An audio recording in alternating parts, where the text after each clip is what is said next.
Gravar o Papo 240 para mim tem sido uma experiência incrível. São pessoas incríveis, papos sensacionais, enfim. Neste episódio falamos sobre saúde mental, educação, empreendedorismo e assim fomos. Meu nome é Tomás Barros, quem estará comigo nesse papo é Maciel Teixeira. Seja muito bem-vindo.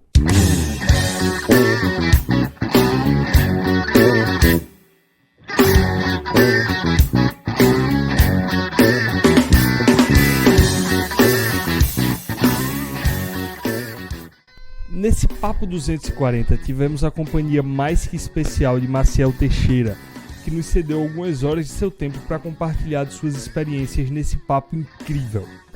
Lembrando que esse episódio só é possível graças ao apoio da Casa O Ferrageiro, que há quase 100 anos traz até você os melhores produtos de material de construção, acabamento e agrícola.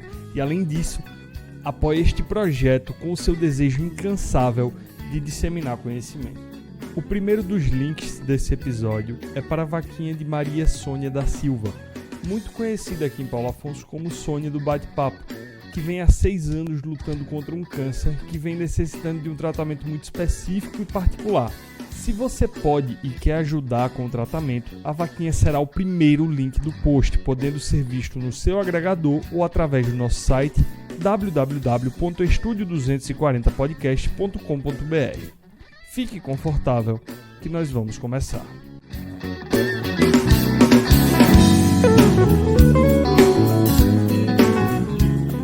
Eu sou Maciel Teixeira, sou daqui de Alagoas, pertinho daqui de Delmiro Gouveia. Mas me considero Paulo Afonsino, né? Já moro aqui desde os 6 anos, cheguei aqui com 6 anos. E com 9 já trabalhava na feira. Então, assim, sou bem conhecido aqui desde muito cedo. Algumas clientes da feira, lá quando eu tinha 9 anos, hoje são minhas clientes da Milênio, que vamos falar daqui a pouco, não é isso? Isso, exato. E tenho 51 anos hoje, né? Mas me sinto com 30, principalmente na questão da criatividade, do empreendedorismo, na questão de trabalhar. Eu acho que o trabalho é o trabalho rejuvenesce, né? O trabalho ele não envelhece. Envelhece é trabalhar demais e fazer o que você não gosta. E sua opinião sobre essa geração? A minha geração que está agora no início da produção e já está preocupada com a aposentadoria. Rapaz, é interessante. Eu fico pensando nessa geração. A gente estava até conversando antes de iniciarmos nossa conversa. Eu tinha 12 anos de idade e minha mãe fez uma coisa comigo, Tomás e Felipe, rapaz. Minha mãe é maravilhosa, né? Eu vou contar pra vocês, mas ela é fantástica. Eu tinha 12 anos e minha mãe chama meus 2 irmãos, o Marcos e o Marcondes. Que eu sou o mais velho. E ela diz assim, ó, pega essa bacia de alface. Ela tinha uma bacia lá em casa que lavava roupa. Aquelas bacias de alumínio bem levezinha, aquelas bacias grandes. Ela colocou a bacia quase cheia de água, colocou 20 pés de alface e disse assim, bota na cabeça do Maciel. Isso um domingo, 6 da manhã, 6:30 da manhã. Eu estava acordando, tomei café. Disse assim, você vai para a feirinha vender esses alfaces. E eu morava na Marechal Rondon, morava no bequinho, minha casa era a última casa do beco. Éramos em 8, 6 irmãos e meu pai e minha mãe. Dormíamos em 5 numa cama. E quando um empurrava o outro, dormia no chão. Mas é assim mesmo, a gente tinha que passar por isso. Fazia parte, né? Fazia parte. E ela me mandou, rapaz, ir pra feirinha naquele dia, que eu não lembro o mês e o dia, mas lembro que eu tinha 12 anos. E ela disse assim, você vai pra feirinha, leva essa bacia na cabeça e vai vender esses alfaces. Eu estou colocando nessa bacia 20 pés de alface. Quando você retornar, cada pé de alface desse custa 50 centavos. Vamos dizer que naquela época era outra moeda, né? Uhum. No seu retorno, você tem que colocar quanto aqui na minha mão, porque eu sei que você vai vender tudo. Olha que mulher motivava, ela trabalhava finanças, trabalhava tudo ali na questão pedagógica, educativa. Que mulher fantástica. Eu senti uma raiva da minha mãe naquele dia. Rapaz, eu senti vontade de dizer assim, eu não vou, mas não vou mesmo. Dia de domingo, dia da minha folga. Aí se você vai, mandou meus irmãos colocar a bacia na cabeça e eu fui pra feirinha. Cheguei na feirinha, tirei a bacia da cabeça, o pescoço doendo, rapaz, tava arrasado. Aí vendi os alfaces todos, voltei para casa, entreguei o dinheiro, era quase meio-dia, morrendo de fome, com muita raiva ainda, né? Mas normal. Raiva, mas sabendo que isso aí tinha um projeto, né, na minha vida. No outro domingo, eu acordei cedo, peguei e coloquei minha roupinha de jogador, que eu jogava uma bolinha quando eu tinha 12 anos. Vou sair de casa antes que minha mãe acorde. Quando eu saio do quarto, que vou sair na ponta do pé, olha o que estava pronto para mim.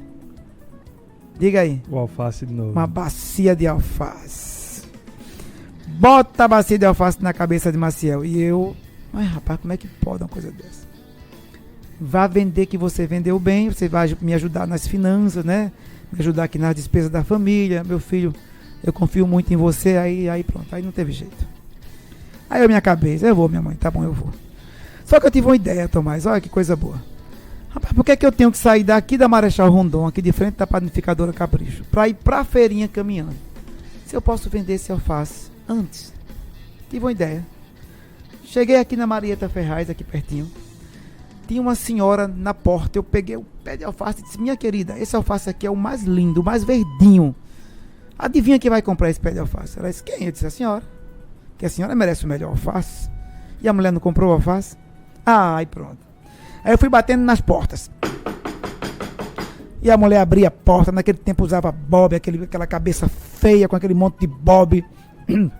De manhã tinha aquela mulher que acordava com aquelas toucas de meia que usava assim antigamente, hoje não tem mais. Eu dizia, aí botava o pé de alface atrás aqui das costas, uma mão na bacia, outra mão no pé de alface, como se fosse um buquê de flores, tá entendendo? Com 12 anos.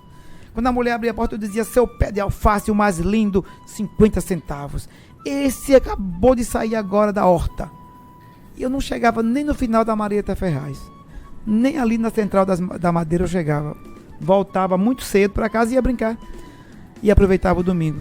E todo domingo eu ia vender alface e já tinha minha clientela certa. Saia de casa às 6h30, 7h, 8h30 eu já estava em casa de volta com dinheiro para dar à minha mãe. Através de uma frustração, eu busquei uma ideia nova, ou seja, criei um mecanismo para aliviar aquela dor, deu certo. E aí eu consegui realmente descobrir o meu talento para vendas e até hoje estou nas vendas, graças à frustração da minha mãe.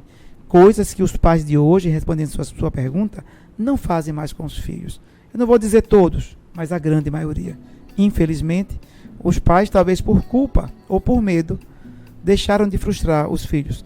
E não frustrando, eles vão simplesmente tirar desse filho, talvez, aí, esse perfil empreendedor que ele tem, mas não foi desenvolvido. O direito de se desenvolver, né? Exatamente. Acho que é muito emblemático, porque é muito da humanidade, né? A humanidade, ela se desenvolve em cima da necessidade, em cima do aperto. Sempre, né? foi assim, né? Sempre foi assim. E me lembrou de muita coisa, essa sua história. Uma me lembrou uma coisa interessante que o Bill Gates fala. Alguém questionou a ele o que era que ele faria se tivesse um funcionário muito preguiçoso. E não era o caso, mas eu lembrei dessa história. Ele falou: eu colocaria ele para trabalhar no meu projeto mais difícil. Aí todo mundo: como assim no mais difícil que você vai colocar o cara mais preguiçoso? Ele fez: porque ele vai achar a forma mais rápida para realizar a tarefa. Exatamente. Ele vai conseguir encontrar a solução, que foi exatamente o que você fez, salvas as proporções, mas você sabia que você ia ter que vender. Você tinha a opção de ir até a feira na cabeça, chegar lá, fazer o mesmo serviço que você fazia na rua da sua casa. Isso. Né? E eu tinha um time de futebol, eu nunca fui bom de futebol, mas como eu sempre me achei líder, eu era aquela criança assim, que tinha 5 crianças ali brincando, e já estava tudo certo para ir por aquele caminho. Eu chegava e olhava, analisava e dizia: vamos por aqui. E todo mundo me acompanhava, porque o líder, ele consegue fazer isso, né? Ele consegue trazer seguidores, ele consegue formar opiniões, ele consegue ali influenciar pessoas.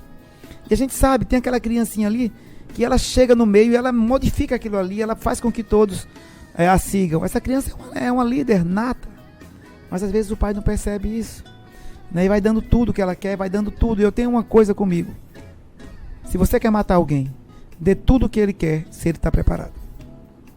Você acaba com a pessoa, você aniquila o talento daquela pessoa, porque você não está fazendo com que ele se desenvolva, você está dando pronto, né? E aí então eu vendia o alface, chegava na hora de jogar o meu futebol, fazia o meu time, jogava meu futebol e passava o domingo feliz.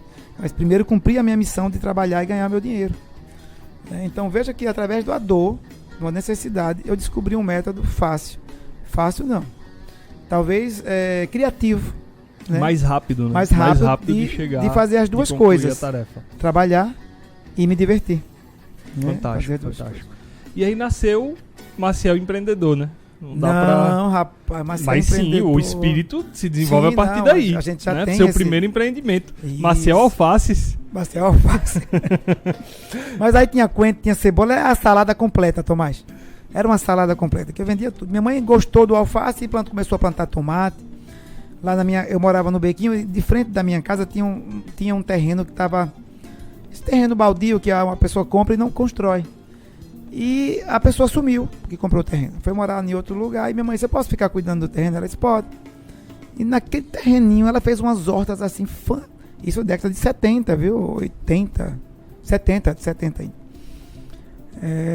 E ela fez aquelas hortas bonitas assim, sabe, suspensas. Eu digo, como é que essa mulher tem essa capacidade? E ali ela plantava tudo. E a gente tirava ali parte do nosso sustento. Meu pai era carpinteiro e ganhava pouco na época. E aí com 12 anos eu fui pegar frete na feira. Aí trabalhava sexta, sábado pegando frete na feira, domingo na feirinha vendendo alface. E com 14 fui trabalhar de jardineiro. Trabalhei na casa de Gilvo de Castro, ele já faleceu. Dona Leni do Fórum, acho que vocês conhecem aí. E trabalhava segunda, terça, quarta e quinta como jardineiro, sexta e sábado pegando frete, domingo vendendo alface. E estudava à noite no CIEPA. E os arrependimentos desse período? Não tem arrependimento, Tomás. Na vida, eu acho que o sofrimento ele é muito opcional. A gente tem que fazer escolhas. Eu acho que a questão do arrependimento a gente só deve ter quando prejudica os outros. Quando faz algo que não é bom pra gente, lógico, e nem pros outros. E tudo que eu fiz foi pensando no outro também. Então, fantástico. Eu falo arrependimento porque, pelo que a gente até conversou antes, hoje você falar que uma criança trabalha, dá cadeia, inclusive, né? O pai que coloca o filho para trabalhar antes do que a justiça considera a hora, é problema. Eu acredito que o trabalhar, se a criança estuda, eu acho que deve investir nisso. Mas tem que aprender a frustrar os filhos, sabe? Também. Tem que aprender a passar para o filho a questão da disciplina, dele economizar, dele arrumar o seu quarto, dele ter uma função dentro de casa. O próprio Bill Gates, que você pronunciou aí na sua fala há poucos instantes, ele faz isso com os filhos. Você vai aprender a administrar o seu dinheiro, você vai receber tanto, administre. Faltou, vai ter que esperar. Faltou, problema seu. Tá? E as crianças não estão mais esperando. Essa nova geração, de 90 para cá, a gente está vendo uma geração que elas são muito ansiosas. Primeiro já começam com o celular, né? Na barriga da mãe elas já são estimuladas através da própria mãe do celular. Então elas passam por muitos estímulos, então já vem tudo ansiosa, tudo. Um monte aí, a gente está vendo as crianças, a grande maioria, com a hiperatividade, né? Não querem esperar, querem tudo na hora. E os pais, por serem muito ausentes, eles também fazem isso. Acho que é um sentimento de culpa, né? A gente trabalha muito isso na psicanálise. Aí eu com 17 anos, trabalhava a semana toda, já não pegava frete mais, trabalhava aqui na Silbão Bandeirantes. Era uma loja de doces que tinha aqui pertinho, não existe mais. Eu com 17 anos estudava no CIEPA, e eu não ia de ônibus, viu, Tomás? Eu ia de pé. Trabalhava aqui na Bandeirantes, saía daqui, trabalhava até 18h30. Eu arrumei um emprego de estoquista com 17 anos, descarregava caminhão, carregava saco de bala de 50 quilos nas costas, né? Descarregando caminhão. E saía daqui, dessa rua mesmo, Landulfo Alves, aqui próximo da antiga prefeitura, e ia para o CIEPA caminhando. Não ia para casa tomar banho e jantar, não, porque senão eu perdi o horário da aula lá no CIEPA. E é uma boa caminhada, né? Daqui pro Centenário. Em torno de 3 quilômetros. Isso, eu demorava uns 25 minutos, que eu ia meio que correndo. E um certo dia eu cheguei lá e uma colega minha disse assim, rapaz, tua casa tem limão? Eu disse, limão? Ela disse, por quê? Ela disse, rapaz, velho, deixa eu te dar um conselho. passa um limãozinho assim antes de você vir pro colégio, porque... Aí eu fiquei morrendo de vergonha, né? Porque mas o suorzinho com 17 anos você tá ali no auge dos hormônios. Os hormônios. E aí eu falei pra minha patroa, poxa, velho, estão dizendo que eu tô com... E ela foi e me deu uma bicicleta. No outro dia eu cheguei, tinha lá uma Caloi. Olha aí que beleza. Rapaz, eu fiquei muito feliz com aquilo. Aí todo dia, aí dava tempo eu ir pra casa, tomar um banho rápido e tal. E chegava bem perfumado lá, né? Nunca mais ela falou nada comigo. Nunca mais. Outra solução vinda de um momento de dor, né? Eu tem que olha, reclamar. A dor e a necessidade. Eu quero estudar, eu quero trabalhar. Facilita as coisas. E ela me deu o presente e ela disse assim, eu tô te dando pelo seu merecimento.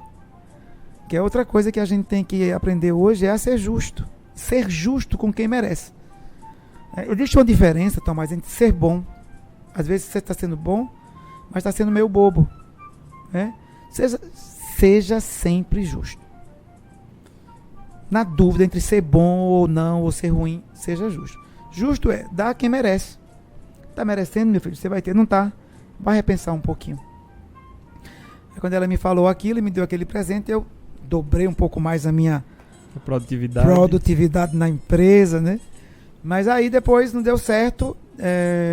A empresa foi reduzir custos e me colocaram como palhaço.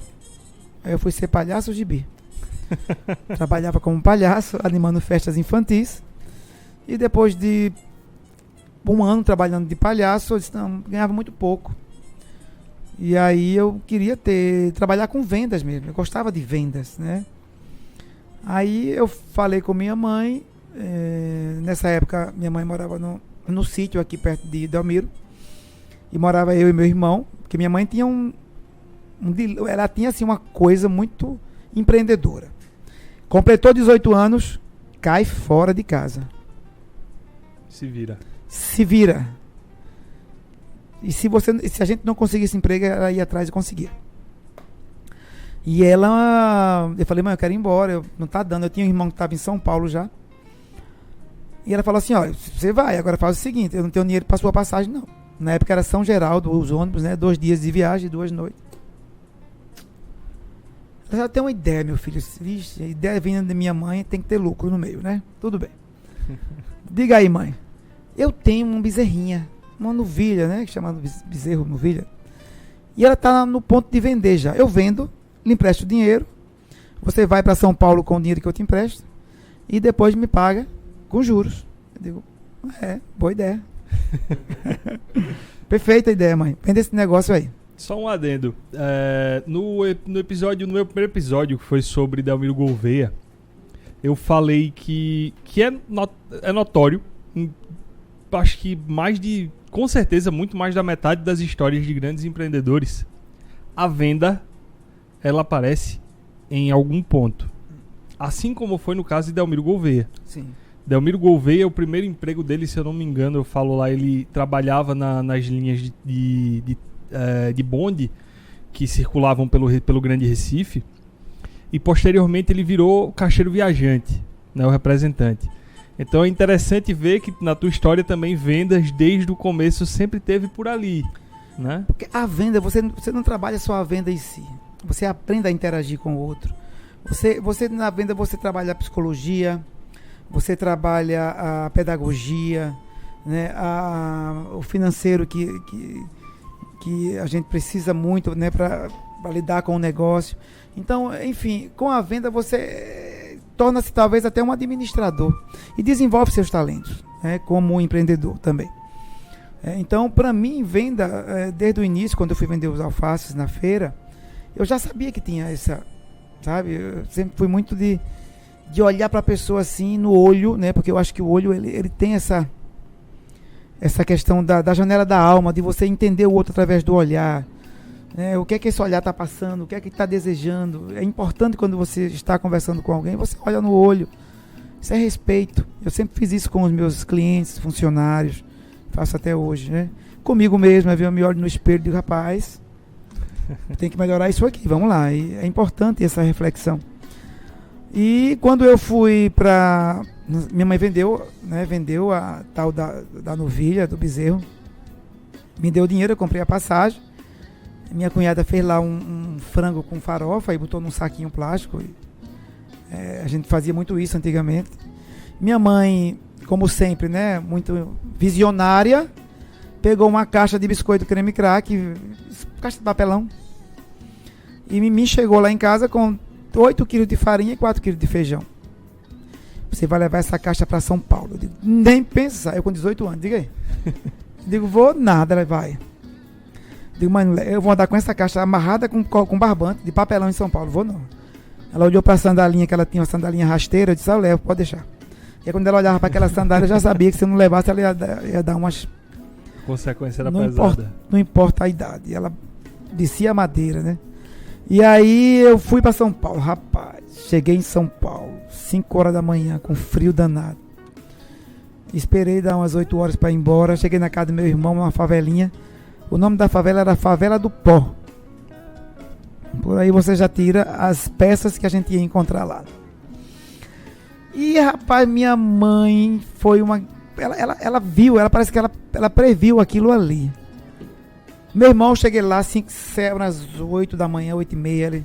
Quando eu bati na porta, que ele abriu, que me viu, disse, vai fazer o que aqui? Olha que recepção. Que beleza, hein? Disse, vim trabalhar. Ele disse, vai embora que aqui não tem nem o que comer. E no meio da porta, sem querer deixar eu entrar. Eu digo, peraí, pelo amor de Deus. Digo, não tinha o que comer, meu filho. Não tinha. Chegou. Você quer o quê? Feijão, farinha. Ele disse, é lá do Nordeste. Eu disse, então pode entrar. Mandou entrar. 15 dias comendo feijão, farinha e ovo. Fantástico. Se minha mãe não tivesse mandado e eu tivesse rejeitado, não sei se eu estaria aqui hoje para contar a história. E aí pronto, aí arrumei um emprego numa loja de roupas lá em São Paulo, depois de 15 dias, porque queria experiências com venda, até que consegui. E ali eu me descobri. Poxa, é isso que eu quero ter uma loja de calçados e confecções. Trabalhei 2 anos, planejei. No meu segundo mês que eu recebi o meu pagamento, de 25% a 30%, eu fiz um planejamento para guardar aquele dinheiro. Podia estar precisando de qualquer coisa, mas aqueles 30% ia para a poupança. Naquela época era Banco Real, nem existe mais hoje. E aí eu recebia o dinheiro, eu ia direto para o banco, Tomás. Negócio de estar olhando vitrine de loja, você é doido. Caí na tentação, guardava o dinheiro. Aí depois de 2 anos eu vim pra cá, pra Paulo Afonso, de férias. De férias juntei o dinheiro. Vim de férias pra cá. E encontrei um pontinho aqui nessa rua aqui de frente de vocês. Otaviano Leandro de Moraes.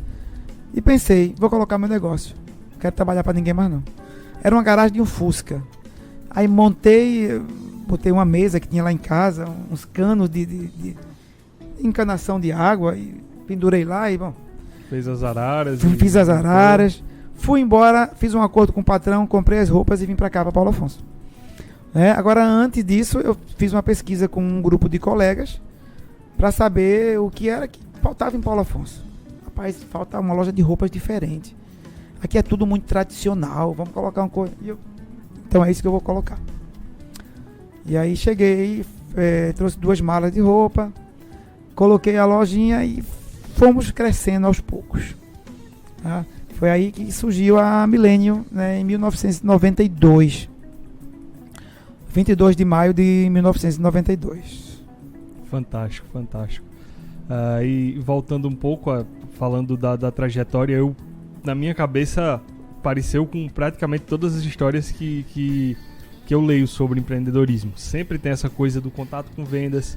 Uma coisa que eu acho fantástico, que muita gente subestima de vendas, é porque o limite, é uma coisa que só vendas dá oportunidade, no meu ponto de vista. O limite do teu salário é o limite da tua capacidade. É uma das poucas atividades que você pode fazer hoje em praticamente qualquer lugar, que ela é 100%, que sua remuneração depende 100% do seu empenho, né? Da sua capacidade. Muita gente faz, só dá para ser vendedor. Eu faço, cara, é o começo de toda grande história de empreendedorismo, tá em vendas. E aí o sujeito vem e diminui, né? Agora, assim, a diferença do empreendedor para o empresário, O empresário é pessoa jurídica, né? Ele abre uma empresa, pessoa jurídica, um CNPJ, e aí ele torna-se um empresário. Agora, o empreendedor, eu percebo que ele tem algo a mais, não menosprezando o empresário, lógico. Cada coisa no seu lugar, né? Cada um no seu lugar. Mas o empreendedor, além da criatividade, que eu acho que é algo já é nato do empreendedor, ele também tem a preocupação com pessoas, com o meio ambiente, com a comunidade que ele está inserido, né? Hoje, com essa crise, a gente não faz muita coisa para o funcionário. Mas antes da crise, nós tínhamos na Milênio, por exemplo, a gente tinha plano de saúde para o funcionário, seguro de vida, nós tínhamos uma psicóloga que ia a cada 2 meses fazer trabalho em equipe, 25% da faculdade, no caso, faculdades particulares, no caso de curso de administração, marketing, esses cursos voltados para empresas, 25% a loja financiava para o funcionário, tá? Qualquer curso que o funcionário fizesse era pago pela empresa, lógico, voltado para a necessidade da empresa, tá? A gente tinha um trabalho social fantástico, o funcionário tinha de 2 a 4 horas para fazer trabalho voluntário em qualquer casa que ele quisesse, vicentinos, trabalho com igrejas, trabalho, né? No horário de expediente dele, a gente fazia esse planejamento. A gente ganhou um prêmio chamado Prêmio do Sebrae, esqueci o nome agora, mas eu vou lembrar daqui para o final da nossa conversa, em 2005. Nós concorremos com todas as empresas da Bahia no setor comércio, empresas cadastradas no prêmio. E ficamos em primeiro lugar. Fantástico. Devido a essas ações que nós tínhamos com a equipe, com o funcionário. Então o empreendedor, eu vejo ele com uma visão além, um pouco além. Né? Isso, é extensivo, perfeito. É isso mesmo. Você não se prende no que é sua obrigação, né? Você vai além, você constrói. Exatamente. Que eu acho que eu até discuti isso com o Igor no último papo, que é essa coisa de você entender o que está ao teu redor como ele chamou de rede, isso, né? Exatamente. Como uma rede. Eu chamo de... Eu entendo mais como organismo vivo, né? A sociedade, ela é viva. Então ele interpretou como rede, porque cada um, na realidade, é tudo a mesma coisa, só que cada pessoa usa a metáfora que funciona melhor, né? Então você se estender a isso, você construir, eu chamo até de uma atitude renovável dentro de gestão, porque hoje os termos, normalmente eles criam a casa deles, né? Quando você fala em renovável, as pessoas dizem logo, ligado ao meio ambiente. Não necessariamente. A ideia renovável é de manutenção de longo prazo da atividade, né? Então, quando você tem uma atitude dessa, que você tem a sua empresa, usa a sua empresa para melhorar o ambiente, melhorar a vida das pessoas, melhorar a educação, já que você está envolvido com programas sociais e essa coisa toda, você melhora a vida das pessoas. Aquele lugar naturalmente vai produzir mais valor porque você tem pessoas mais bem preparadas e isso vai refletir no teu negócio. Perfeito, exatamente. Ninguém está no olhar pragmático de pensar, eu vou fazer isso aqui porque daqui a 10 anos vai me dar mais dinheiro. Não, você faz porque é o correto, você enxerga que é correto. Mas é uma atitude que se retroalimenta, né? Perfeito. Eu acho que a ideia mais renovável do mundo, para mim, chama-se respeito. Também. Né? Porque quando você respeita as pessoas, a equipe, quando você respeita a família, quando você respeita seus valores, você consequentemente vai contribuir muito para que aquele ambiente seja um ambiente saudável. Né? O respeito, para mim, seria a porta de entrada para que você tenha esse organismo que você falou. A empresa é um organismo vivo, você falou muito bem. Mas esse organismo, para ser saudável, ele tem que ter ali a questão da liderança, né? Da questão da organização mesmo, né? Da cultura organizacional pautada na questão do respeito. Isso. E às vezes a gente vê muita gente hoje dizendo assim, eu te amo, você é o amor da minha vida, e não me diga que você me ama se você não me respeita. Não me respeita. Não existe amor sem respeito. Não existe crescimento em equipe sem respeito, né? Então, a renovação, ela se dá quando você se apoia no outro, o outro se apoia no outro, mas se apoia com o intuito de ajudar, não de punir nem de puxar o tapete. Então, o organismo vivo, para estar saudável, ele precisa desses apoios também saudáveis. Eu não acredito que sem respeito haja perpetuação. Eu acho que nenhuma interação que não seja baseada em respeito, ela tem um período longo de vida. Tem não. Porque em algum momento aquilo vai acabar desmoronando de uma forma ou de outra. Porque quando não tem respeito, a gente usa as máscaras, né? E máscaras, elas caem, não adianta, vai chegar um momento que você não vai segurar por muito tempo. Perguntaram a Glória Calil, que é uma das mulheres mais elegantes do Brasil e do mundo, o que é ser chique? Ela diz: ser chique é ser civilizado. E ser civilizado é respeitar o direito do outro. Fantástico. E a resposta é fantástica. Fantástico. Maciel, me fala sobre tua educação. Não doméstica, que a gente já notou os caminhos, e fantástico. Eu acho que você teve uma professora incrível, né, em casa. Mas tua educação formal. Ok. Eu sempre estudei em colégio público, né? Pelo menos na questão de ensino fundamental, médio. Eu estudava nessas escolas, eu estudei no CIEPA, até concluí o ensino. Não concluí o ensino médio no CIEPA. Eu fui para São Paulo sem concluir o ensino médio. Quando voltei para cá, para Paulo Afonso, eu estudei mais 2 anos no Carlina para concluir.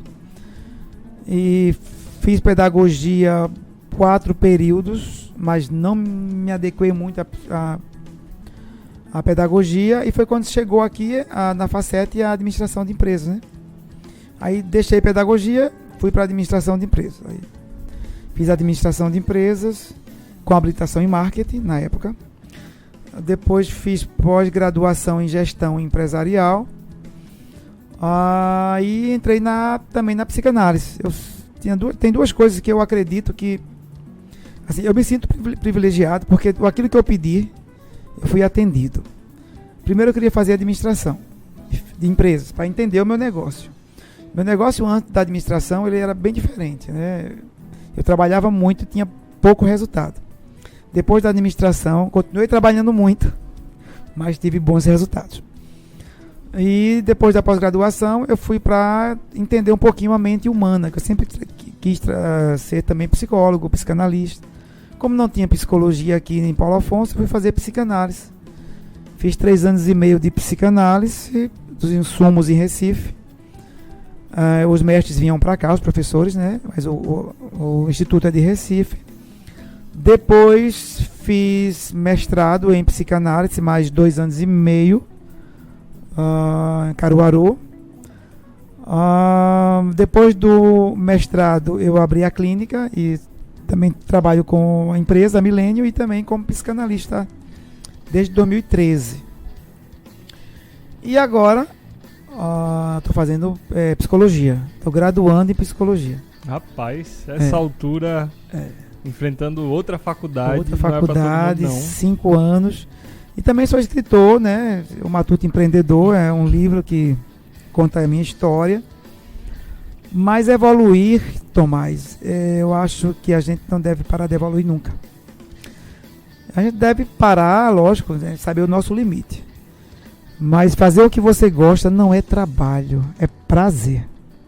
Fantástico. E eu adoro a psicologia, gosto da administração de empresas. Eu sei que vim para isso, né, para trabalhar também com essa parte empresarial. Mas hoje eu acho que entender a mente humana é algo que me deixa maravilhado. Porque quanto mais eu mergulho no mar da mente humana, menos eu sei que sei alguma coisa. Vamos usar Sócrates aí, né, no seu discurso. Porque é muito sutil, a mente humana ela é muito subjetiva, é muito linda e ao mesmo tempo muito complicada. E eu estou viajando nesse mar, né? Vamos ver quais serão as descobertas. Mas descobrindo a mim mesmo eu já fico feliz.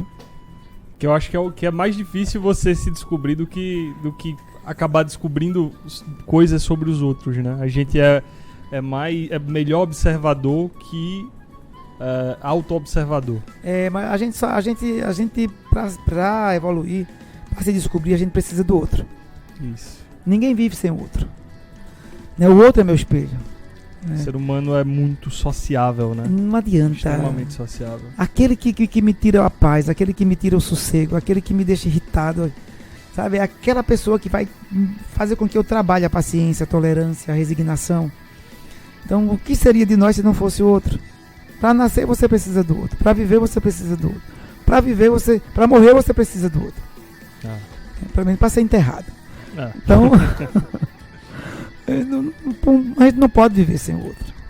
Então o outro é muito importante. E nessa troca com o outro é que você se vê e escolhe o que quer ser. O lado bom, o lado ruim.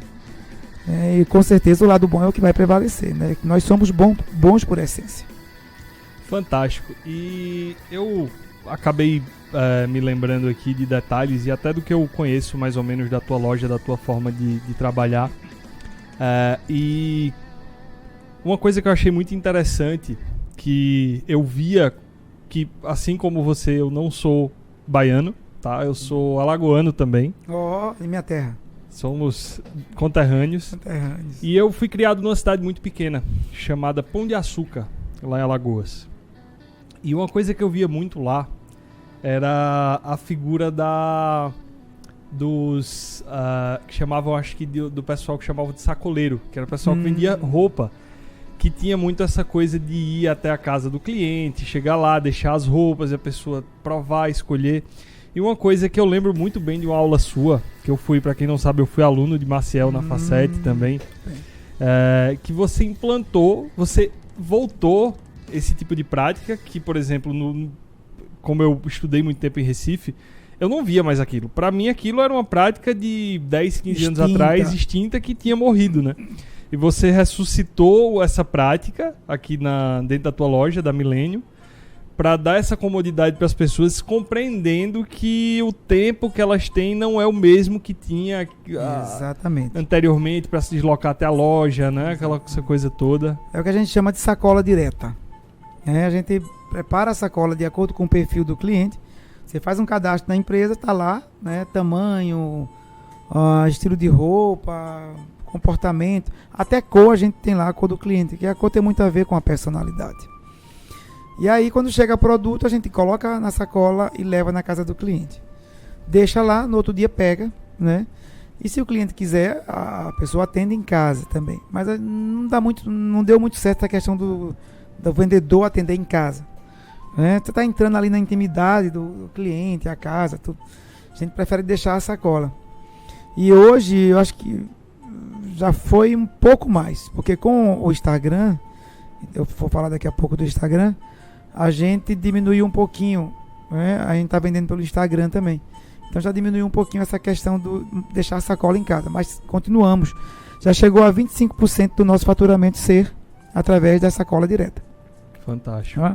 E isso a gente faz com o trabalho de mototáxi. A gente leva a sacola na casa do cliente e também gera renda para o mototáxi, ou seja, está gerando emprego indireto aí através desse veículo que é o mototáxi. E muitas clientes até hoje ainda, né, nos cobram esse serviço que a gente faz. Hoje eu acho que corresponde a 18% das nossas vendas. Diminuiu um pouco. Mas ainda é um valor bem 18%. Considerável, né? Mas em compensação, o Instagram hoje que a gente vende, a gente em 2018, né, no ápice da crise, nós colocamos o e-commerce, mas não deu muito certo. O e-commerce ele é muito concorrido, né? Praticamente você vai concorrer com o mundo todo hoje. Hoje é o mundo todo, né? A China veio para o e-commerce através dos marketplaces fortíssimo, Gearbest, AliExpress. E você brigar com grandes é difícil. Eu não digo nem brigar com grande, eu digo brigar com China é muito complicado, porque os caras são sei como é que eles absurdos. Conseguem produzir tanto em tão pouco tempo. E por tão pouco, né? Por tão pouco. E aí a gente, nesse ápice dessa crise, a gente colocamos decidimos colocar o e-commerce. 6 meses depois a gente fez um levantamento porque você tem que ter um estoque só para o e-commerce. Tem que ter 2 pessoas no mínimo só para isso, uma para vender, uma para correio, essas coisas. Não deu certo. E a gente a gente tem um web design hoje. Ele é MBA também, o cara é muito bom, ele é o Osmani. Ele é o que faz o serviço aí de redes sociais, ele faz tudo direitinho através de fotografias, postagens.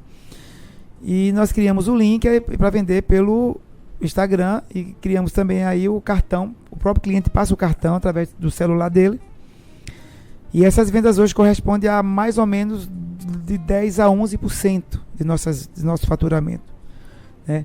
Não é o nosso... Hoje, assim, a gente não tem uma equipe só para isso. A gente tem uma menina que fica cuidando disso aí e outra que dá apoio, tá? Mas a gente pretende expandir, né? Expandir isso aí, porque o futuro já chegou, né? Então, se você parar para pensar aí, você tem 18% das vendas pela sacola direta, isso, mais 11%. 11 de 10 a 11%. Já são o quê? 29%, praticamente 30% de renda não, digamos que não convencional. Não né? dentro da loja, né? Fora da loja. Fora da loja. Os 25 que a gente tinha da sacola direta, né? Diminuiu, né? Para 18. Mas aí chegou o Instagram e esses 11 já aumentou esse volume. Já subiu, já foi além do que era, né? É porque as nossas vendas estavam caindo e a gente estava preocupado com isso aí. E fizemos um levantamento com os clientes, o que é que está precisando, o que é que está faltando na Milene. E alguns disseram preço. E aí pegamos 3 marcas com preço mais baixo, sem deixar, né, cair a qualidade. E conseguimos, estamos na crise. Eu acho que a crise não passou ainda, talvez até 2021. Talvez não passe ainda, mas a gente tem que buscar alternativas. O empreendedor, ele tem que estar o tempo todo buscando, criando, inovando, e se parar, você vai praticamente se entregar a uma crise que está aí. Vai fazer o quê? A gente tem que tentar vencer essa crise. Isso, e os caminhos precisam ser muito bem pensados, né? Porque a concorrência via internet é pesada, é muito forte, é inevitável. Não acho que quem acha que vai conseguir brigar contra a concorrência via internet tá errado, porque ela já tá aí, já tá estabelecida. Se você olhar ainda em percentual, eu não vou me lembrar em números, mas ainda não é o comércio local, os comércios locais ainda são o maior percentual de faturamento da geração de comércio, né? Ainda. Mas principalmente pelas questões de comodidade, que é onde a gente volta para discutir, volta para Instagram e a sacola direta. A conveniência ainda é uma coisa que dá certo, que dá muito certo. É porque a internet, eu acho muito frio, né? Essa questão Exato. do relacionamento via computador. Acho que nada substitui o calor humano. Não há relacionamento, né? na realidade, né? É o produto pelo produto, você está negociando com alguém que você não sabe quem é, você não precisa saber quem é, não precisa ter relação nenhuma. E isso também foi um fator que a gente viu, que você falou agora, a questão da distância, né, do computador. Não existe esse calor humano. Aí em 2018, junto também com a criação dessa rede social, né, da criação não, dessa veiculação dos produtos no Instagram, eu estava em São Paulo e lá tem um café chamado, acho que é Donuts, alguma coisa assim, eu não vi o nome legal. Eu estava no aeroporto e uma moça tomando café lá, e eu olhei para aquela xícara e disse, poxa, ali tem o nome do café. Se eu pegasse essa xícara e colocasse o nome do meu cliente, e ele chegasse na loja e ele com aquela bandeja, com aquela xícara, com um cappuccino com o nome dele. Aí em 2018 a gente criou um espaço lá com um barzinho. Pegamos um barzinho, um espaço de 2,5 por 3, e fizemos o barzinho ali. Aí pegamos 50 xícaras, pegamos o nome de 50 clientes, né? Tem muito mais, mas, né? Aqueles que iam na loja e aqueles que gostavam de café. E mandamos a xícara azul, que é a cor da logomarca da loja, e mandamos fazer na FS os adesivos com os nomes. Alguns nomes nós deixávamos sem estar na xícara, porque se chegasse um outro cliente a gente já colocava. E aí criamos um cappuccino. A moça lá da loja criou essa receita, viu na internet, colocou mais alguma coisa lá. Ficou muito econômico pra gente, não gerou um custo alto. E convidamos as 50 clientes para uma surpresa na loja. Essas 50 foram 35. Foi bom. No dia, foi ótimo. Foi bom. E quando chegaram lá, estavam as xícaras lá todas expostas, cada um com uma bandejinha assim, sabe? E com aquele biscoitinho, com aquele cafezinho quente, foi uma festa danada. E a gente ficou com essa estratégia o ano todo, né? Porque estava gerando uma confusão. São os fatores incontroláveis. Todo mundo queria xícara. Rapaz, foi uma briga. As mulheres mandavam mensagem que eu acho um absurdo, meu nome não está aí, né? Isso é o que é a calçada da fama. Aí a gente tem 2.500 clientes para conseguir 2.500 xícaras, Tomás. O custo Diga aí você, como administrador de empresa, me tire dessa agora. Não tem como. É impraticável, né? Mas foi bom. A gente fez em torno de 100 xícaras, mais ou menos, né? E até hoje estão lá. A gente criou uma prateleira, né, com vidro toda bonitinha para guardar essas xícaras com o nome dos clientes.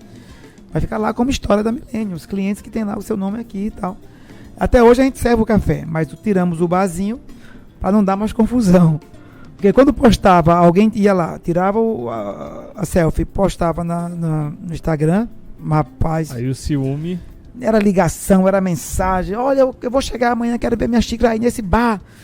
Porque mulher concorre com mulher, né? A mulher, ela se veste pra fazer inveja a outra mulher. O perfume é pro homem, né? Ela bota o perfume atrás da orelha, ela bota o perfume no pescoço, pra ser, né, atrativa pro homem. Agora, pra concorrer, a mulher com mulher. Mas é interessante que o tipo de relação que você tem com o teu cliente, no meu ponto de vista, ela se relaciona muito com a tua proximidade com a psicanálise. Sim, me ajudou muito a psicanálise. Você leva muito disso, trabalha muito com isso.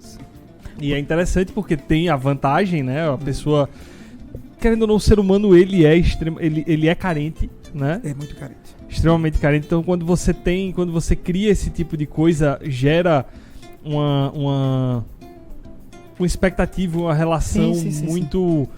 não é aquela coisa de, poxa, fui reconhecido, tenho carinho e tal, gera muita expectativa. Quem não foi atendido talvez nem ligasse tanto, nem fosse um cliente tão assíduo, mas ele faz, poxa, por que é que eu não fui reconhecido?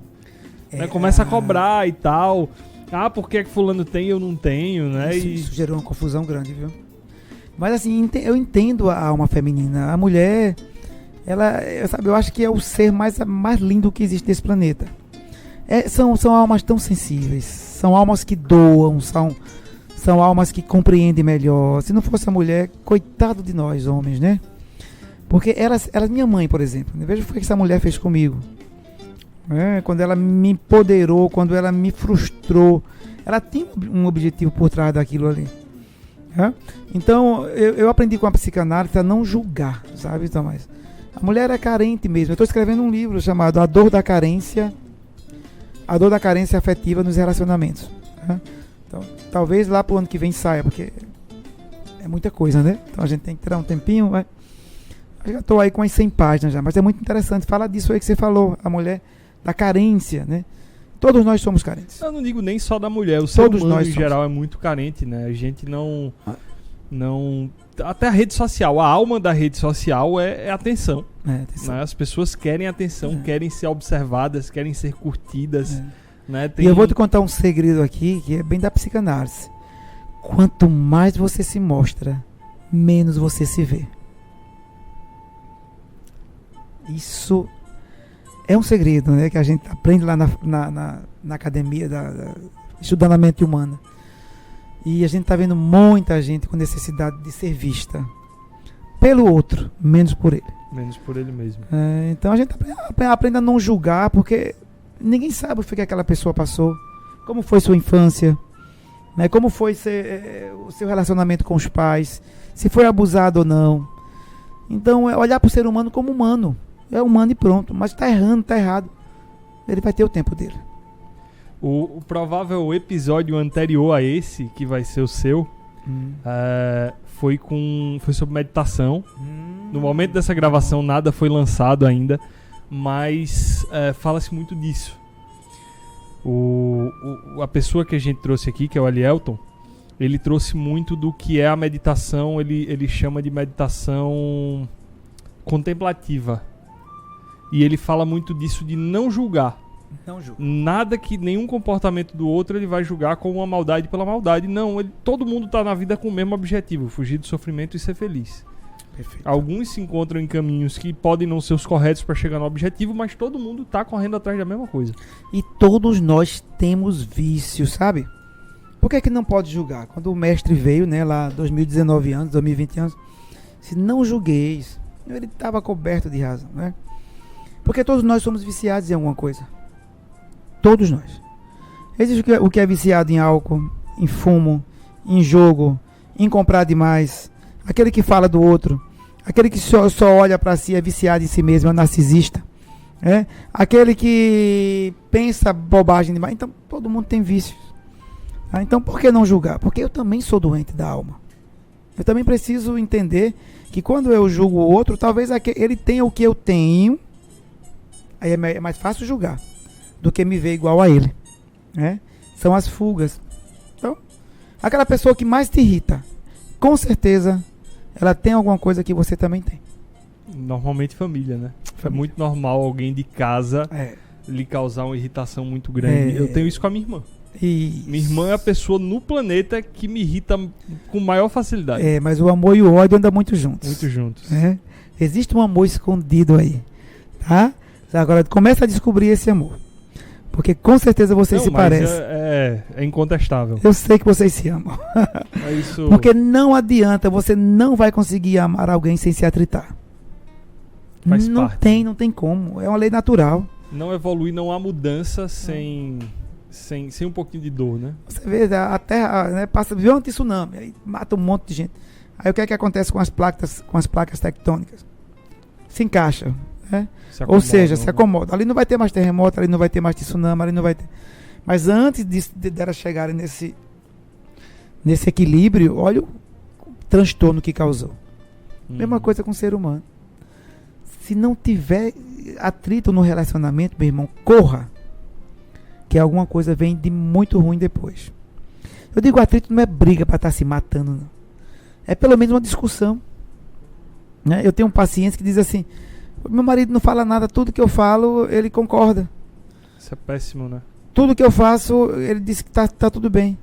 Aí eu pergunto a ele: você deixa ele fazer alguma coisa? Você permite que ele fale alguma coisa? Quando ele fala, ele é atendido? Pensando bem, não. Então, para que falar? Às vezes o calar diz muito. Mas essa irmã é uma bênção, né, rapaz? É abençoada. É uma relação incrível, assim. Tanto que em momentos da vida da gente a relação melhora ou melhorou muito. Minha mãe até brinca que na construção do inimigo em comum. Quando a gente tinha um inimigo em comum, gostei dessa. A coisa evoluiu muito. Mas essa coisa aí da que você estava falando da meditação, eu fui dar uma palestra na Facete uma vez lá no auditório e uma pessoa me perguntou assim, isso em 2015. Não, desculpa. Na Facete não, foi no auditório do 7, né? 2015, no auditório do Colégio 7. E uma pessoa me perguntou assim: professor, o senhor tem loja, né? O senhor tem uma equipe, o senhor quer expandir? Não quero expandir. A gente tem que saber o momento de ter, né? O momento de manter, para que você pelo menos viva.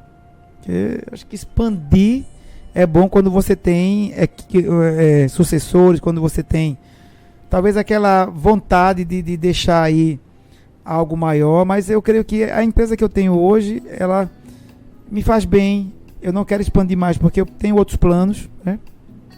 Pelo menos ali tá bom para mim. Aí a pessoa me perguntou: mas você é feliz? Eu disse: ainda não. Feliz, eu sou feliz porque sou uma pessoa saudável. Eu acho que eu tenho esse corpo perfeito. Só em ter tudo que eu tenho aqui no corpo, para mim já é a maior riqueza do mundo, né? Tá aqui falando com você. Imagina um mudo quanto daria para ter essa voz rouca, doente de gripe, mas tá aqui, né? Imagina um cego quanto pagaria por esses olhos lindos, que não são azuis, mas enxergam maravilhosamente a beleza da natureza. Aí eu disse: olha, o homem só é feliz verdadeiramente quando ele trabalha os dois lados, o material e o espiritual. Quando ele trabalha só o material, sempre vai faltar alguma coisa. E aí, pensando nisso, eu e minha irmã, a gente está montando um centro terapêutico aqui na Quixaba. O ano que vem nós começaremos as obras de construção. Compramos o terreno e esse centro terapêutico vai trabalhar com meditação, yoga, massagem relaxante, trabalhar com depressão, ansiedade, síndrome do pânico. A gente está montando uma equipe, psicólogos, profissionais, para quando a gente começar o trabalho em 2021, a gente já trabalhar com essa demanda que está crescendo muito no planeta. E aqui em Paulo Afonso não é diferente. E no episódio sobre meditação também nós falamos sobre isso, né? O Elielton, ele fala que ou nós estamos ansiosos ou nós estamos depressivos. Eu acho que é um pouco de cada. Que normalmente o depressivo é o que já foi muito ansioso e que a energia acabou, né? A gente sabe que existem questões químicas, né? Muita gente tá mudando muito a ideia que as pessoas têm de forma geral sobre depressão, né? Antigamente era aquela coisa de isso é falta de Deus, isso é falta disso, daquilo. Hoje a gente julgar, sabe que né? o julgar que a gente falou. Hoje a gente sabe que existe uma questão química, psicológica, né? São pessoas que realmente não conseguem mais produzir dopamina, serotonina, né? As drogas do prazer, elas simplesmente deixam de existir no cérebro e elas são extremamente importantes. Fundamentais. Né? Em 2001 eu tive uma depressão. E eu estou montando esse centro terapêutico também com minha irmã, né? É um projeto simples, não é nada... O que tem lá é muito rio, são quase 300 metros de beira de rio. É muito lindo lá o local, mas é tudo muito, muito rústico. E quando eu tive essa depressão em 2001, eu passei 1 ano e meio em tratamento, né? E eu prometi a mim mesmo que se eu saísse daquela depressão, eu um dia faria alguma coisa pelos depressivos também. Aí eu fui fazer a psicanálise, né? Em 2009 eu fiz o curso de psicanálise. E depois de 1 ano e meio de tratamento, eu fiquei bom. Mas eu vou dizer uma coisa a vocês dois aqui presentes. Para mim, a depressão foi o maior gigante que eu já enfrentei na vida. De tudo que você imaginar que eu passei na vida, né, tudo para mim foi aprendizado, inclusive a depressão. Porque nenhuma dor vem para punir. Agora a gente tem que estar muito atento ao que a dor quer passar. Então depois que eu saí da depressão, eu comecei a trabalhar muito com palestras, né, levando a minha história do que eu passei, de como eu venci a depressão, terapia, exercício físico, o medicamento, né, o tratamento medicamentoso é importantíssimo. As pessoas têm esse preconceito sobre psiquiatra. Hoje em dia, 23% da população mundial sofre de ansiedade. E aí? Tem que ir para onde? Psiquiatra. Vai tomar... É uma doença, né? As pessoas uma doença. Não tem... eu acho que falta educação nessa questão de entender que é um problema, profissional. Não, e é uma doença como outra qualquer. Que é tratada com medicamento, com tomar um ansiolítico, né? Fazer um relaxamento, trabalhar a mente, né? Terapia. E depois que a gente passa por um problema desse, a gente começa a entender um monte de coisa, né? Eu era muito, eu sempre fui muito de trabalhar, só que eu trabalhava demais. Eu era muito perfeccionista. Sabe, aquela coisa assim, o copo tá aqui. Eu acho que já era um toque, né? Toque é transtorno obsessivo compulsivo. Aquelas pessoas que, sabe, se o copo tá aqui, se ele estiver fora da linha, a pessoa vai lá e bota, fica irritada com quem tirou da linha aquele copo, né? Eu acho que vocês conhecem. Aqui em Paulo Afonso eu acho que não tem muito não, né? As pessoas são mais educadas, mas por aí tem um monte de gente. E aí eu era assim, né? E fazia uma vitrine, sabe? Aí o manequim tava assim, com meio centímetro do lado. Eu ia lá. Alguém mexia nesse manequim. Então eu era muito ansioso. Porque assim, em verdade a depressão é excesso de passado. A gente já traz alguma coisa que vai desencadear. Ansiedade, excesso de futuro. E o estresse, excesso de presente. Fantástico. Tudo tem um motivo aí, né? Quem vive muito no presente também se estressa, porque está o tempo todo, né, querendo fazer tudo muito bem feito demais. E eu praticamente era sozinho na loja para tudo. Eu queria fazer tudo. Eu não sabia delegar. Fui aprender depois da depressão. Uma das coisas que a depressão me ensinou: delegue. Confie nas pessoas. Você não é o único. Né? As pessoas sabem fazer bem feito. E muitas vezes eu descobri que elas faziam melhor do que eu. E descobri também que elas faziam como eu queria, mas sabiam fazer melhor. Fazia como eu queria pra quê? Pra lhe agradar. Me agradar. Diga aí. Como essa doença me mostrou coisas. Eu acho que a depressão, ela pra mim, foi a doença que salvou um pouquinho a minha vida, né? Foi uma doença que veio como cura. Cura da alma. É isso que eu vejo. São os caminhos, né, da vida. Os caminhos da vida, exatamente.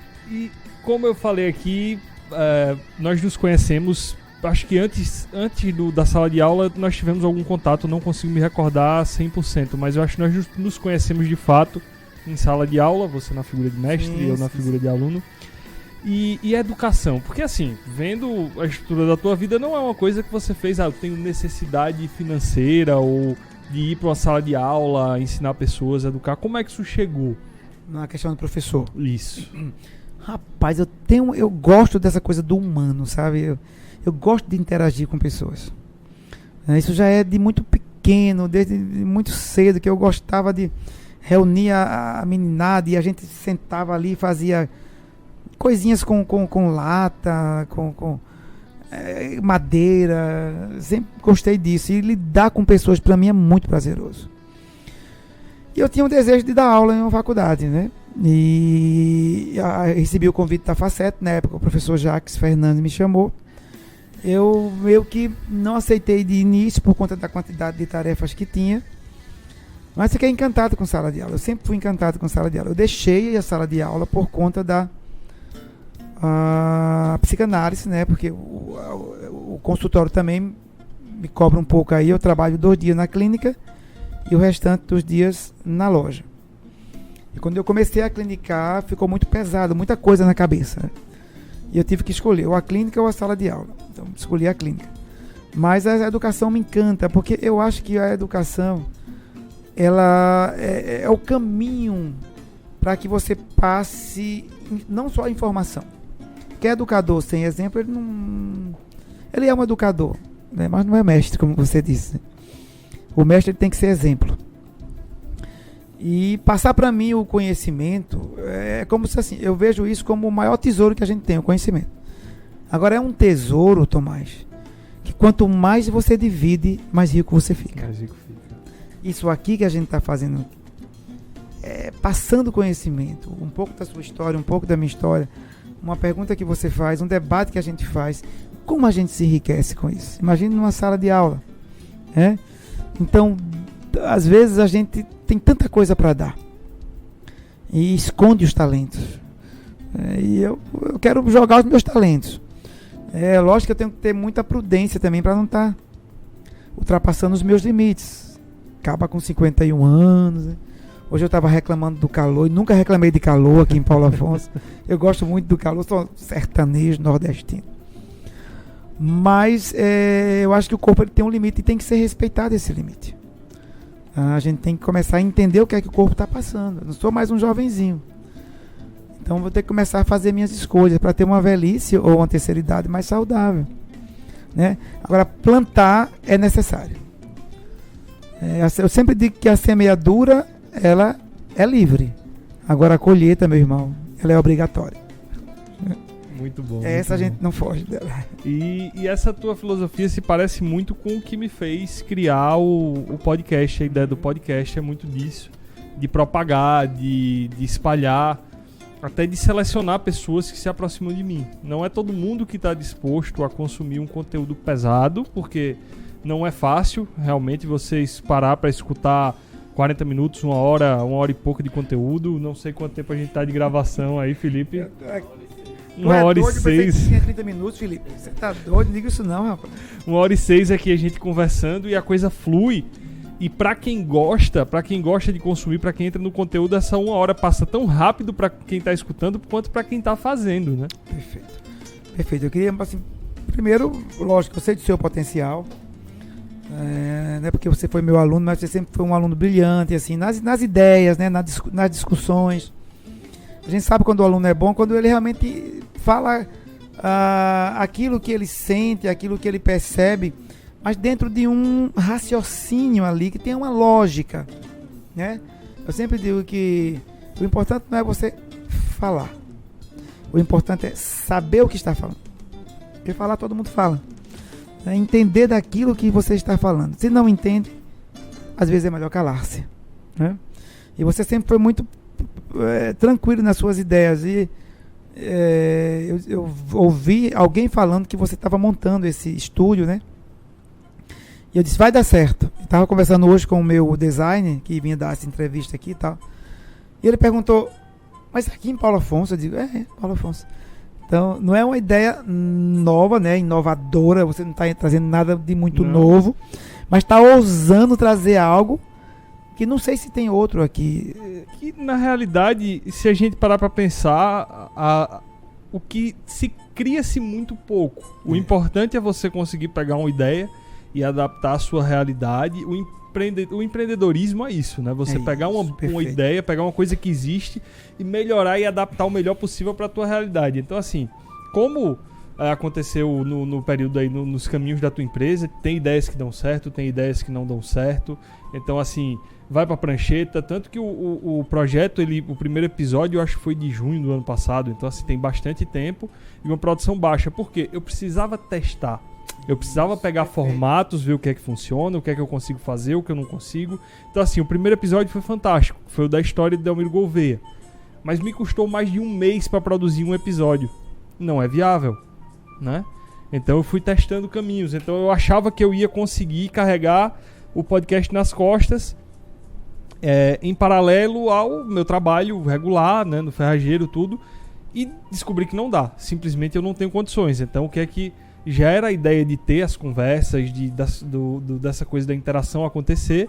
E aí eu comecei a enxergar mais além. Eu fiz, não, vai ter o Papo 240, que é esse que a gente está fazendo, mas eu posso produzir os perfis que é com outras pessoas, com pessoas que têm o que falar, com pessoas que querem se expor um pouco mais, querem entrar em contato com esse público que eu quero formar, que está interessado em crescer, que está interessado em evoluir, né, que a gente sabe que não é todo mundo. Infelizmente, se a gente tivesse uma sociedade que está 100% disposta a evoluir constantemente, a gente vivia um mundo perfeito.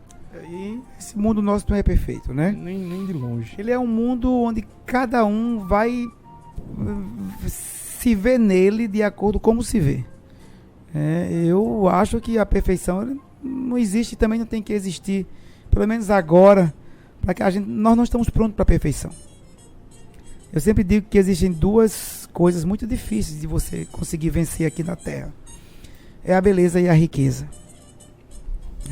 E a beleza, você vir para cá rico e bonito, tem que ter muito cuidado, né? Porque você está entrando aí em áreas muito perigosas, muito sedutoras, né? E já imaginou se você vem perfeito?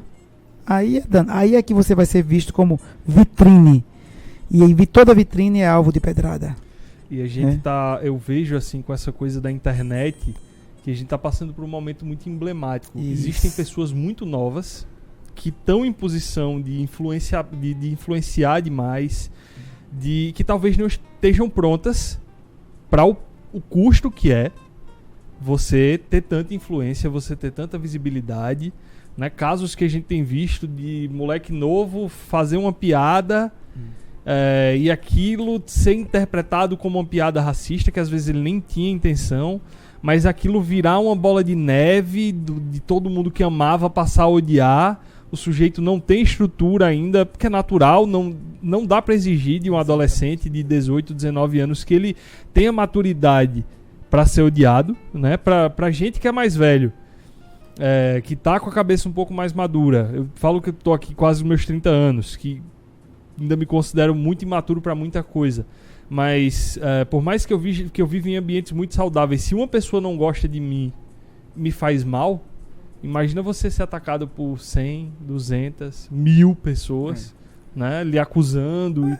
A gente tá, eu acho que o acusador ou o violento é o doente, né?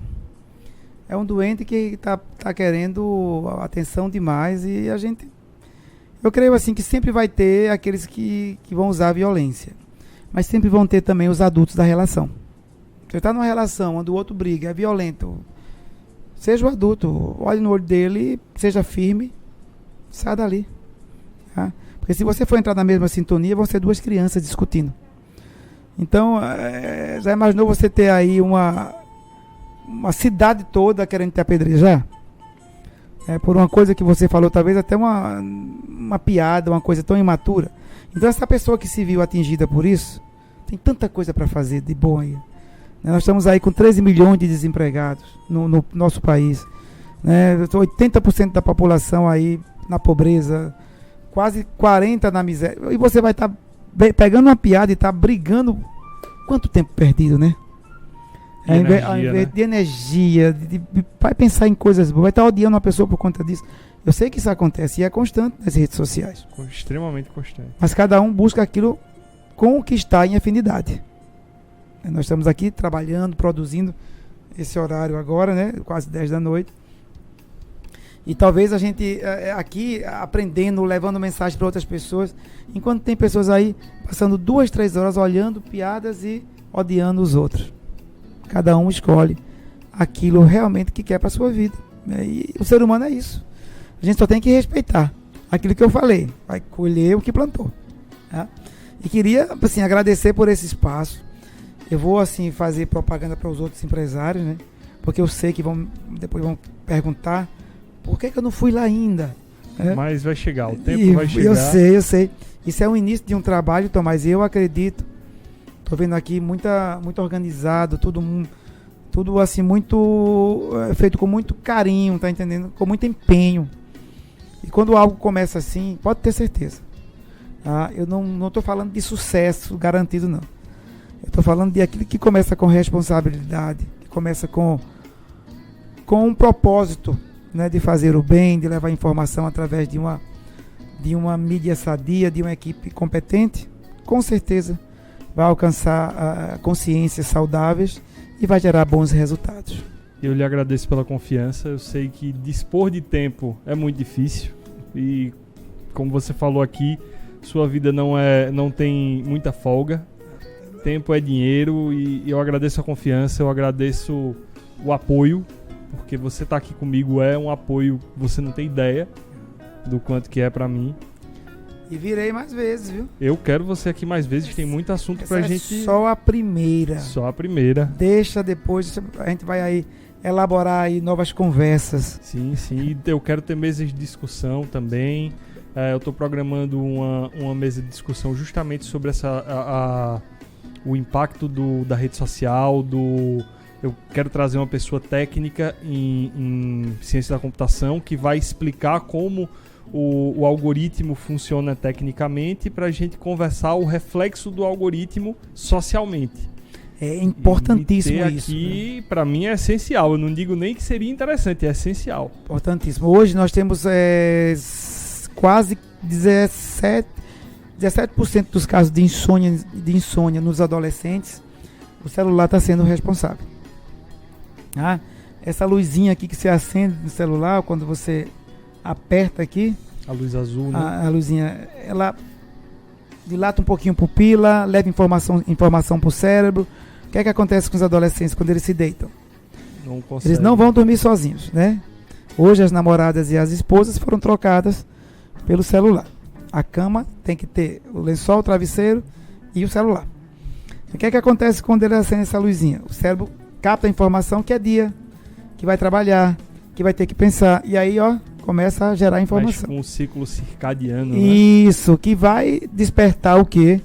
A pessoa para que ele pense, para que ele haja, para que ele faça alguma coisa. Quando você apaga essa luzinha, para o cérebro entender que você tem que dormir à noite, isso leva em torno de 25 a 40 minutos. O que é que acontece? Quanto mais tempo você passa no celular depois que deita, mais teu cérebro vai demorar para repousar, para relaxar. Aí, adolescente com 13, 14 anos, com um nível de ansiedade altíssimo, adolescente com 15, 16 anos de depressão, porque não dorme bem durante o dia, à noite, durante o dia tem que produzir, força muito a mente e gera depressão. Por quê? Né? Deprime aí o sistema nervoso central. Está forçando demais, né? Não está vivendo, não está brincando, não está estudando, não está fazendo as coisas na hora certa. Então ele desestrutura todo o sistema, né, nervoso e outros sistemas que nós temos. Isso gera aí as doenças da ansiedade e também da insônia, que hoje está sendo muito comum em adolescentes. Então traz esse rapaz, vamos falar dessas doençazinhas aí que estão levando esses jovens muito cedo para as clínicas. Beleza. E Maciel, quem quiser encontrar teu livro, como é que faz para achar? Aí vai ter que esperar daqui a uns 2 anos, quando eu for lançar a 3ª edição. Não tem mais no mercado. Minto. Tem na Iscariz, lá em Aracaju. Pronto. Eu vou só encontra lá. Linkar o contato com essa loja na postagem desse episódio. As redes sociais da Millennium, assim como a sua, se você quiser, vão estar linkadas, claro. Eu agradeço. Para as pessoas entrarem em contato. Eu agradeço demais sua presença aqui, mais uma vez, e espero muitas outras. Virei com muito prazer. Muito obrigado. Fica tranquilo, isso é só o início. Amém. Obrigado. Valeu. Obrigado também, Felipe. Foi meu staff técnico hoje aqui. Felipe é o staff aqui, 10, tudo organizadozinho. Mandou arrumar o som rapidinho. Eficientíssimo. A equipe que são 2, né? Mas obrigado a vocês e com certeza eu estarei torcendo muito para que tudo isso que a gente conversou aqui e outros que virão, essa mensagem seja levada e que as pessoas consigam realmente tirar o melhor delas. Obrigado. Valeu.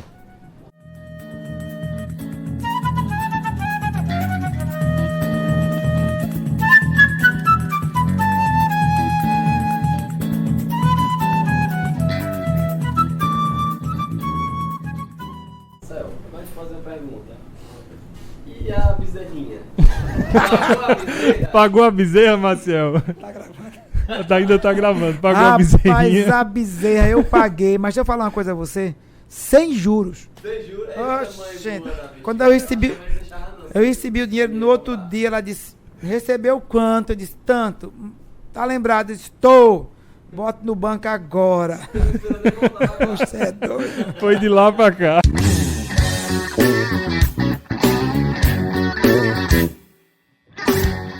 Ajude-nos indo até a página do nosso patrocinador, na descrição desse episódio, seguindo e dizendo que chegou até aqui através do Estúdio 240 Podcast. Agradecemos também a Igor Gnomo, que sempre nos cede sua obra para enriquecer os nossos episódios. E eu vejo você na próxima. Valeu!